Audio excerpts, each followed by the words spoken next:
ليس ذنبي أني أحب مصر. في وطن نظرنا له قلوبنا وأقلامنا، وأقسمنا أن تظل رايته عالية خفاقة. لا يجب أن يهان الشرف الصحفي، ولا أن تكسر أقلام نذرت حبرها لوطن نحيا من أجله.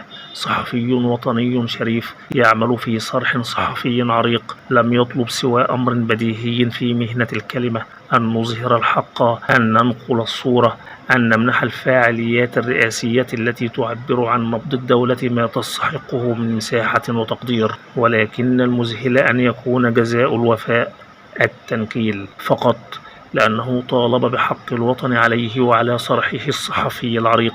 فوجئ بكلمات باردة صادمة قيلت له من رئيسه الأعلى لهذا الصرح الصحفي، وكأنها طعنة في ظهر المهنة: الرئيس السيسي لا مستنيك انت ولا مستنينا عشان نكتب له حاجة.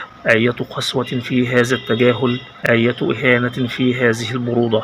كأن هذا المسؤول الذي يفترض أن يدافع عن حرية الصحافة قرر التخلي عن دوره والتنصل من مكانة صرحه الصحفي، واختزال الصحافة إلى وظيفة صامتة لا تحرك ساكنة، بدل أن تبقى جسرا حيا بين الشعب وصناع القرار. ثم لم تقف المهزلة عند هذا الحد، بل منع الصحفي من أداء عمله، وحرم من جزء من حوافزه دون مسوغ قانوني أو إداري، في انتهاك صارخ للقيم والحقوق. والأدهى أن تمس كرامته ويساء إليه في عرضه من قيادي آخر تخلى عن كل معاني الأدب والمسؤولية ليشبهه بامرأة ويستعمل ألفاظا لا تليق بمقام المهنة ولا برجالها.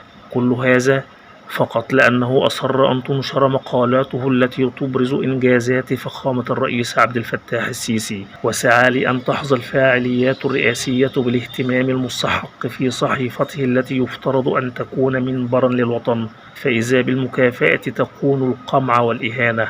ومع ذلك يرفض أن ينكسر. هذا الصحفي الأبي لا يزال واقفا متمسكا بحقه، متمسكا بحلمه، مؤمنا أن مصر التي نحيا من أجلها وتحت راية قائدها العظيم الرئيس عبد الفتاح السيسي ستبقى دولة المؤسسات والعدالة، وستظل منارة لحرية الرأي الجاد لا المهزوز. هذا هو عهدنا بمصر. تحيا مصر بصدق أبنائها، تحيا مصر بعزة كلمتها، تحيا مصر بقائدها العظيم.